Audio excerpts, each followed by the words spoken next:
So looks like we have Tokenika coming in from Poland. They are going to be joining us. We're going to talk to them about their. So they're not as well known, but Tokenika has been around a long time. We should say they'll tell us more about that. They've been around since the BitShares days, I should say, with Dan Larimer. So if you don't know much about Tokenika, you're about to learn quite a lot about the past, what made EOS what it is today, how EOS has evolved into what it is, more about worker proposals, which BitShares already has, and maybe we'll hear more about that kind of stuff. What do you think, Blue Jays? What else are we going to talk about? Yeah, they've been around, so like you said, since BitShares, and they're really involved in the Steam ecosystem as well. So that's the Steam and the Steemit ecosystem. They believe they have a couple projects that have already been delivered and already operational. Steam projects is one, and they also have a new website for EOS, which is called EOS Projects, and they will let us know a little bit more about that. But I like the teams that have a little bit of experience with past DPoS projects.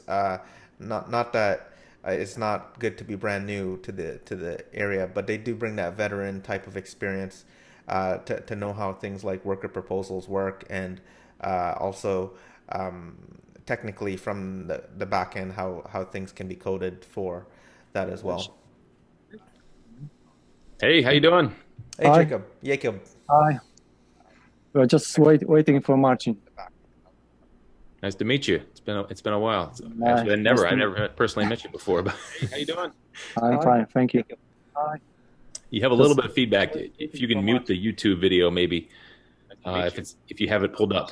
I've never personally met you. There's a just bit of a delay. That's why some folks are hearing me later on after the fact. okay. Thanks. Just waiting for Marcin. Please hold on. Where are you located? It's a very nice place. It's called Brain Embassy. It's a place in Warsaw. And Okay. it's very nice. Okay, I think we're all together now. Hey, Marcin, Hey, how are man. you? Hi, nice to meet you guys. Hey. Nice to Hello. meet you. And yeah, so go ahead and give us a little background about you. So Warsaw. What it must be? What midnight there? How late is it in Warsaw? Actually, it's after midnight. Yes. After. Yes. Yeah, it's pretty late. It looks like it almost looks like we're seeing the outside, and it seems like it's almost daylight still, but that's not the case, right? No, it's not. Okay. It's the middle of the night. Okay, so Marcin will give you some background about that. So about our backgrounds, we've known each other with Kuba for a really long time, since college actually, which is about 20 years now. You do the math how old we are. We wouldn't like to probably say out loud. So that's your nickname for him, Kuba, right? Yeah, Kuba is actually a proper name for Jakub in Polish. So Okay. this is Yeah. their version of it. Yeah. And yeah, so we studied together, and then, like, long story short, we got to the point where the crypto was launching, which was about 2012. There was some major ripples in the media about it, and this is what caught our attention. And probably around, maybe like shortly after the first Bitcoin spike, or around that time, we started really getting sort of philosophical about it as to what the repercussions of this could be. And then shortly after that, actually, we were very early aware of the scaling problems that were to be had with Bitcoin. And also we remember the launch of Ethereum, and it was all in the kind of same ballpark of just a few transactions per second. And so I remember we were also very fascinated by this protocol called Open Transactions, which was originated by Chris Autumn. I don't know if you guys know this dude, but he was sort of like a pre-blockchain this individual that was toying with this hash graph-like transaction payments. And after talking to him at some Bitcoin conference in Amsterdam, we figured out that the scalability is going to be everything in this business. That if something doesn't scale, it will go nowhere, and that's the end of it. You can have as fancy technology as you can, but if it doesn't work, then no one's going to care. And so again, rewinding the tape forward, uh, we actually witnessed the launch of the first incarnation of BitShares. Even before that, when Dan Larimer was working on ProtoShares and all these funny little vehicles that his brain was generating at the time. And we were very thrilled by the whole concept of DPoS. And so our history dates a long way back. And so we supported pretty much everything he did since then, to the point where we tried coding our own proprietary BitShares wallets when the first ones were in their infancy and they were very kind of crude, because we thought we could do it better. Of course, history usually proves you wrong if you're just some two dudes that think you can take on a huge community. But nevertheless, we grew up on this DPoS concept, and we think it's probably one of the most fascinating beasts to come out of this ecosystem. So that's my story. Kuba's overlapping probably in many points, but I think I'll just hand it over to you. Yeah. So first of all, I need to tell you that Tokenika it's a larger group of people. It's more than 10 people. So we are just right now. You are just representing a bigger group of people. So my background is So before Tokenika, I was doing a little bit of machine learning and trying to invent a machine that could earn money on forex foreign exchange. Foreign exchange, yeah. Yes. And before that, I was working for IT. I lived in London for 3 years. And before that, I worked for banking, right, for Citibank in Warsaw. So my background, I was always between business and technology. So I was just trying to bridge those two things. Yeah, and as Marcin said, I was always impressed with Bytemaster or Dan Larimer, but I was always aware of his deficiencies. So it was always a mixed bag for me. But overall, I really appreciate his talent and his vision. So for me I was following him since BitShares, as Marcin mentioned. So it's a long journey for me, but it was quite successful because thanks to Dan Larimer, I learned about Steam pretty early, and this gave me a lot of leverage in financial terms. And then I was quite early familiar with EOS, so I could. So this is actually how Tokenika was founded. I was looking for people who had some capital, but who could help me with utilizing the knowledge about DPoS systems and about EOS, and this is how Tokenika was founded. Yeah, so essentially it's like Kuba mentioned, it's a group. The team is about a dozen strong. Yeah. So we come from all walks of life. It's mostly coding, trading, legal backgrounds, analytical, statistical. So there's actually it's a bit of a melting pot. So we like to think of ourselves as a kind of a think tank for DPoS and for EOS in particular, because that is the sort of the brightest star on the scene, as we feel. And so yeah, so basically that's the background. We're also like self-funded, and so we're not exactly reliant or strapped for cash. And it's also a comfortable space to be in, because you can actually experiment with some concepts and not worry so much that if someone pulls the plug, you will just go home and leave. So yeah, and I would add that two of our founders are actually running real life businesses and large scale businesses. So they know how to run a large scale business, like employing like hundreds of people. So those are quite successful businessmen already. Not us, not me and Marcin, but the other founders. So we have. I think we're pretty successful now. Yeah, yeah, but I never ran like a factory producing something and employing hundreds of people. So those people are quite experienced. So you guys are running for Block Producer? Yes. Yeah. Yeah. So currently, this is like Tokenika's main effort is to actually secure the block producer status. And we like to think of this as something that we just like to do and get on with it and actually start building the EOS ecosystem. It's not so much that this is some, like holy grail, and after that we're the winners or whatever, but it'll just give us a lot of leverage to do what we are already doing. And we have already been doing this for many months, using whatever means we have. But actually becoming a witness node and being very aware of the technicalities and everything that this actually implies on you, it gives you a different status. Also, the way you are connected within the community and the way you can interact. So we're looking at this from a very sort of a utilitarian perspective. It's not so much, trying to win some beauty competition or the other. It's more like actually just trying to scale what we already have been doing. So we have a track record, like a provable history of supporting EOS and also Steemit before that. What are some examples of those projects that you're speaking about?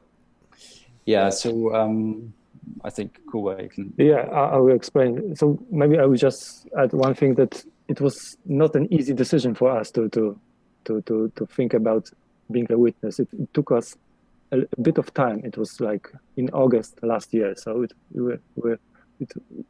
there's some gravity about this decision, because we were aware that it's not an easy job. It's a big enterprise, especially when we talked to our friend who runs a Steam node.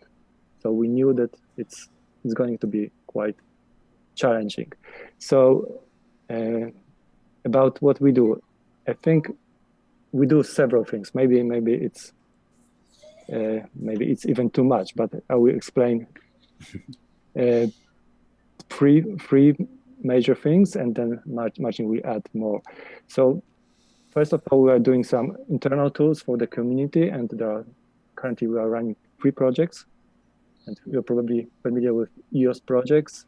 This is something similar to EOS index. So it's a listing of all projects and tools and initiatives that are happening in the emerging EOS ecosystem. And it's a sister project of Steam projects, which is quite successful. So right now we're a little bit in the shadow of EOS index, which started before us, but hopefully we'll catch up with, and competition is good for us. And then we have something called EOS Factory, which is going to be a development environment. We're inspired by the Truffle framework in Ethereum. So we figured out that EOS will need something similar, as the Truffle framework is very useful for Ethereum development. So we want to create something similar. So it's for testing and deploying EOS smart contracts, and it will be made. Actually, it's already made in Python. The interface is made in Python, so to be very easy to document and play with EOS contracts using Python. And also maybe this is our specialty, we want to make it universal across all platforms. So we're quite open for Windows developers. They will be able to access and play with EOS node on Windows, which is not trivial. And finally, we have this EOS Probe project, which is going to be an advanced block explorer with presenting all aggregations and statistics, and this will be used not only for tracking transactions but also for monitoring witnesses, how efficient they are. And as far as external tools are concerned, and maybe external applications like things which are targeted to wider public. We are doing something called Signet, which is going to be about digital identity. Basically, we want to utilize banks as a source of digital identity. So right now, we are not prepared to review much more, but we want to actually make digital identity quite easy to create, utilizing our identity with existing identity with banks. And the third thing that we've done quite a few public presentations, like meetups here in Poland, in various cities, and also one time we went even to Norway. We presented in Oslo. It was quite successful. So we're getting better and better with this. And it's not easy to talk about EOS because it's quite complex, but I think each presentation is getting better. So we're making progress. And actually, on Thursday, I'll be making another presentation here in Poland. Yeah, so I think Marcin. Yeah, so in addition to what Kuba just said, which is more technical, we actually also offer blockchain consulting and support for external businesses that are looking for advice. And we sort of naturally point them towards what we think is the best solution, which is EOS in this case. So we will sometimes even talk to government agencies and have them sort of discover this technology for themselves. They like to usually be in charge, so you have to play this wisely. If someone from the government rocks up and says, okay, like I want to do this and that, and you usually will hash out like 3 or 4 solutions for them, and then you say, and then there is EOS, which is like lightning fast and super cheap to use. It's actually free. It has no transaction fees, and it doesn't clog up, but it's up to you to decide. And they'll scratch their heads and go, oh, well, why don't we go with EOS? And yeah, exactly. We would, if we were you, we would go with EOS.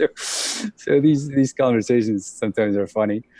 But yeah, apart from that, we're actually running the testnet node right now, which from our latest observations is doing really well. Actually, it's one of the few that are live and producing blocks. I don't know how often the state changes on the screen because we don't keep staring at it all the time. So maybe it was just a good day today, but we were actually one of the 2 nodes that were still alive in the testnet. Only 2 players on the court. And this is also largely due to the fact that we have this experience with setting up the infrastructure for DPoS for Graphene. And this is thanks to our affiliation with one of the very best Steemit node admins, which is an advisor in our company, and he's setting this infrastructure up for us, and also passing on whatever we need to know to run it. So this is basically the arrangement. He's not technically part of the company, but we have him whenever we need him, and so this is. And it pays off. We can already see that this is actually, the server setup is very robust and it can take on a lot.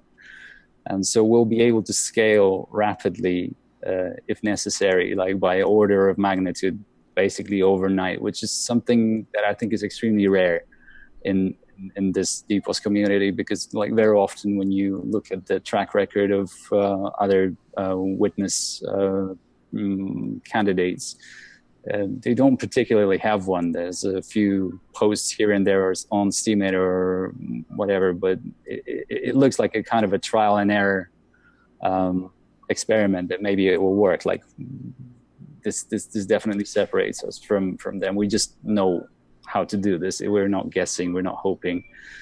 And of course they may be glitches because you never can tell. So we don't want to get too cocky. This is a humble space, and it can prove you wrong often, as we've seen like giants falter, even the biggest names. But I think we're still up there somewhere, probably in the top 5 of the most qualified people to actually do this.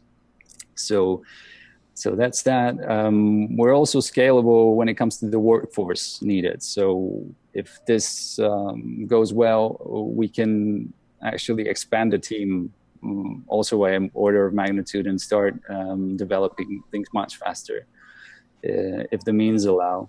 And there are some very interesting collaborations that we're talking about right now, with one of which I think is especially worth mentioning is this company called Parsec, which is into massive multiplayer online gaming. And so what they're trying to launch is a game that actually runs on a blockchain and has an entire payment system on a blockchain, and uses smart contracts, but it's a virtual world smart contract. So it's also a cool testing ground, because if things go wrong in the virtual smart contract, which deals with virtual cash in virtual space, it's probably not as sort of demeaning and as it gets when you lose real people's money and they're after you.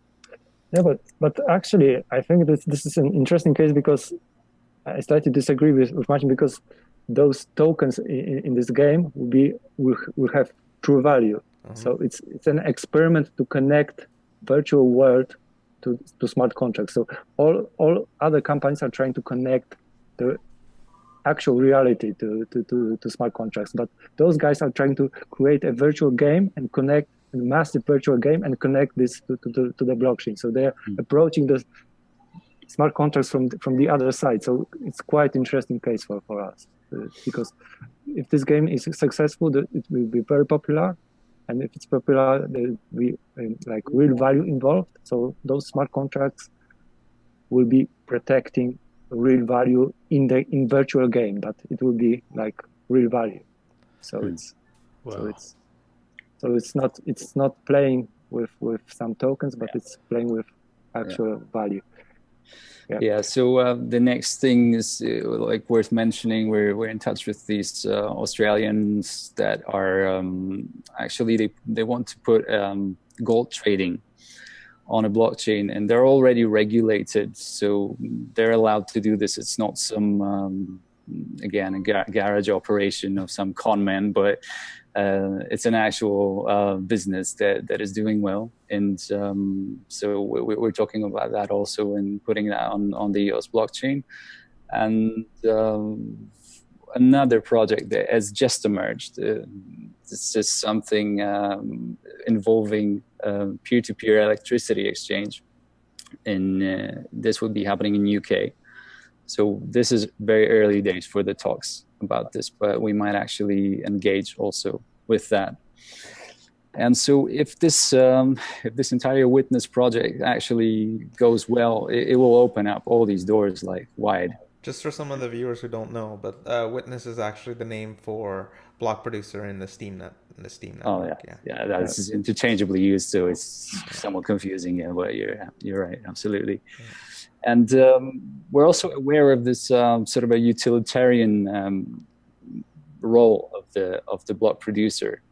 So we are also toying with this idea that if the surplus of incoming cash flow is substantial from being a witness, and it does not justify that from a business standpoint for you to hold on to all this cash, there's a few ideas we have as to how to redistribute it back into the community, but not in this sort of a dumb way as, you vote for us and we pay you back, because this isn't generating any real value. It's also frowned upon in the community, and the Constitution actually is probably going to forbid that, even like if it's difficult to enforce it, but it's not the thing to do.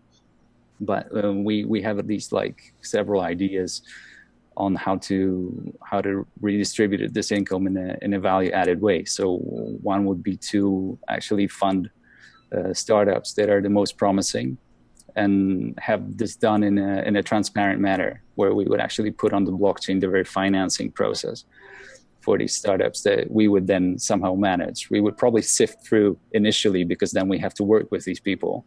So you don't want to get some randoms on board, and then just because they had a nice website, it got voted in, and then you don't know how to get rid of them. I can imagine a situation like this. But still, I think it would be a very nice thing to do for the community, because you're building the EOS value through this kind of a think tank and curation and development of software initiative.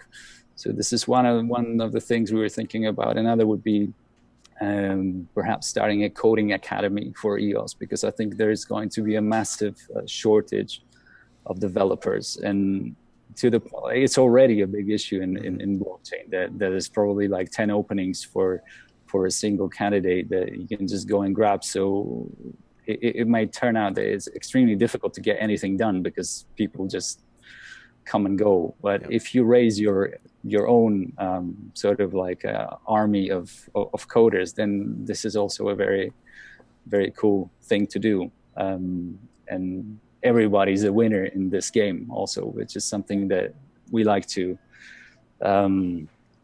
promote, this idea, that not just to take things for yourself and run, but make everyone benefit. Yeah. Marcin, Jakub, as we come near to the end of the interview, we would like to talk about when and where, like what you guys have coming up next. Do you guys have something coming up next? And also, where can we find out more about you? Do you have a website or Twitter account, something like that? Yeah, so we're active on Steam, where we have a long history. There's some educational posts. Also, some of them are fairly technical about how to compile EOS on Windows and things like that. So it's a little bit nerdy, but very useful. Some of it is very just pragmatical and philosophical almost. Also, Kuba has a long history on Steam before we even got together, which is very good reads from this territory. And in the pipeline right now, I think what we're definitely working on is this educational mission that we're on. So we'll be organizing a lot of meetups and trying to speak at as many conferences as possible. I'm doing a lot of business development work in the field, but this is some probably internal stuff we shouldn't talk about here. Probably. And I would just add that we'll be releasing 2 of those tools, because EOS project is already released, but EOS Factory and EOS Probe will be released before June, hopefully. Excellent. We'll be nice releasing those 2 tools, at least in the initial phase. Not finished products, but there'll be something to show. It's been a pleasure, guys. This is a great interview. I think you guys bring a lot to the space. What do you think, Kev? Reminds me of what you said you said this about a week or so ago. You said, I really like those Tokenika guys because they kind of just keep their heads down, and they're software devs. They work hard on their projects, and we never hear much from them, but they're very serious about what they do. And actually, I think we are so busy that we don't have the time to communicate properly, but we need to improve on this, definitely. But it's really good to hear from you guys and just meet you guys, because I mean, you're very serious players, and you'll do a great job for the ecosystem. So it's awesome to talk to you guys. Thank you so much. Thank you. Yeah. It's very kind of you. Thanks, guys. Appreciate it. And we look forward to hearing more from you guys soon. Yeah. Okay. Thanks very much. Take care. Thanks, Take care. Bye. Good Bye. Night. Good night. Bye. Wow. That was neat. I mean, it's one of the first interviews we've done where we didn't really have to ask any questions. They had so much to talk about in terms of what they've done. I mean, all the projects they've done in the background and everything else. And you did remember what I said. I was like, yeah, those guys are, they have that, when you talk to them, that you just can feel that experience that they have, and they're very experienced in many different things, it sounds like. So. And they brought in more experience to help them too. It sounds like from the business development side, they brought in some extra help, and they're a team of 12, which is pretty awesome. So. And they're not sure how good their internet connection is. I just had one comment about the previous conversation about technical chops. We had the guest on earlier, Tokenika, and they were pretty confident about their technical chops, knowing being involved in the DPoS space with Steemit and stuff. And it's funny, I looked at them on our BP reports, and I think they're one of our lowest ranking block producers. So It's interesting how they only had, I think, 1 or 2 check marks, but yet they're very seems Well, to be remember, very competent. there's a difference between whether you've got check marks and whether you can do the work, the technological work of the launch and the running of the block producer. I remember I saw one person say, get very upset. They're on a Telegram channel saying, "We've only got 4 check marks, but we've got 6. We've earned 6, but we can't seem to find out how to get the data in it." So there's some confusion in some areas on how to get their listing up to date. Maybe you could say something for block producers right here on just to remind people on how to get your data up to date and accurate for the EOSgo block producer listing. Yeah. Yeah, we're looking to hopefully deprecate the reports here eventually, fairly soon. We started that new BP portal, block producer portal. Right. But we have still been using those reports. And of course, the submission process, we're still using that old submission process. So you have to go through the Google form to get your name and stuff on the reports. So anyway, long story short is we'll have more information coming hopefully soon on that. Yeah. Gotcha. Well, I will say, if anybody's run a DPoS block producer for Steam or BitShares, I imagine that there aren't a lot of people who've done DPoS block producers, and so that would encourage me.